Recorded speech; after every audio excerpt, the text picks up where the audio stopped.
ഇപ്പോൾ കർഷക സംഘം സമ്മേളനം ഉദ്ഘാടനം ചെയ്തുകൊണ്ട് എസ്.ആർ. രാമചന്ദ്രൻ പിള്ള സംസാരിക്കുകയാണ്. തത്സമയത്തിലേക്ക്. ഗ്രാമമേഖലയിൽ പണിയെടുക്കുന്ന തൊഴിലാളി, മറ്റു തൊഴിലാളികൾ ഇവരുടെ ജീവിതത്തിനെതിരെ വളരെ ശക്തിമത്തായ കടന്നാക്രമണം ലോകത്താകെ ഇന്നിപ്പോൾ മുതലാളിത്തം നടത്തിക്കൊണ്ടിരിക്കുന്നത്.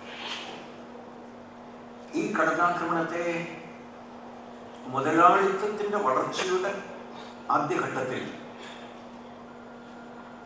മൂലധന സമാഹരണത്തിന് വേണ്ടി ഉപയോഗിച്ച വളരെ പ്രാകൃതമായ സമ്പ്രദായങ്ങൾ ഇന്ന് മുതലാളിത്തം ഉപയോഗിക്കുന്നു. അന്ന് രാജ്യം വെട്ടിപ്പിടിക്കാൻ ശ്രമിച്ചത് നമ്മൾ കണ്ടു. ജനങ്ങളെ കൊള്ളയടിച്ച് അടിമവേലയ്ക്ക് ഉപയോഗപ്പെടുത്തിയത് നമ്മൾ കണ്ടു.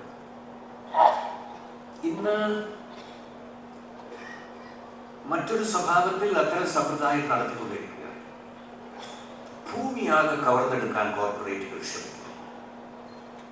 പ്രകൃതി വിഭവങ്ങളാകെ കവർന്നെടുക്കാൻ കോർപ്പറേറ്റുകൾ ശ്രമിക്കുന്നു. വിത്തും വളവും കോർപ്പറേറ്റുകളുടെ കയ്യിലാണ്. അതുപോലെ ഉപകരണങ്ങൾ കോർപ്പറേറ്റുകളുടെ കയ്യിലാണ്.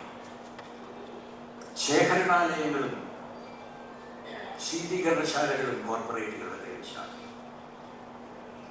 കമ്പോളത്തെ കോർപ്പറേറ്റുകളാണ് നിയന്ത്രിക്കുന്നത്. ഈ തരത്തിലുള്ള നിയന്ത്രണത്തിലൂടെ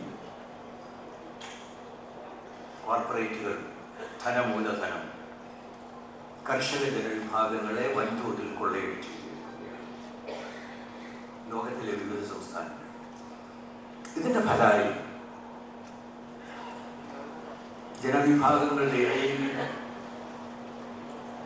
അസമാനത, ധനവാന്മാർ ഒരു ഭാഗത്ത്, പാവപ്പെട്ടവർ മറുഭാഗത്ത് വളർന്നുകൊണ്ടിരിക്കുന്നു. ഭക്ഷ്യക്ഷാമം കൊടുത്തിരിക്കുന്നു.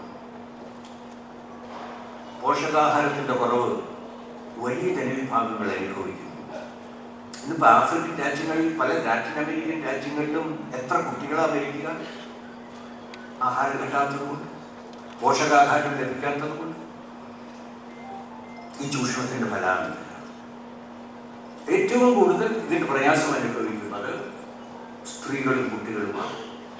ലോകത്തെല്ലായിടത്തും നമുക്കിത് കാണാനാണ്. തൊഴിലില്ലായ്മ കുറയും, കൂലി കുറയും, വലിയ തരത്തിലുള്ള കുട്ടികയറ്റം നടക്കുന്നു. ഈ പരിതസ്ഥിതിയിൽ ഇന്ന് ലോകത്തിലെ വിവിധ രാജ്യങ്ങളിൽ ചെറുതും വലുതുമായ കൃഷിക്കാരുടെ, കർഷക തൊഴിലാളികളുടെ സമരം ഇന്ന് നടക്കുന്നുണ്ട്.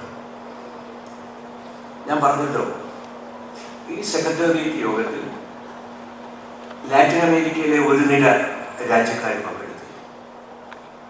ക്യൂബയിലെ ആളുകൾ മാത്രമല്ല, കൊളംബിയയിലെ ആളുകളുണ്ടായി, പനാമയിലെ കർഷക സമരക്കാരുണ്ടായിരുന്നു, ചിലിയിലെ പ്രതിനിധികളുണ്ടായിരുന്നു, ബ്രസീലിലെ പ്രതിനിധികളുണ്ടായിരുന്നു.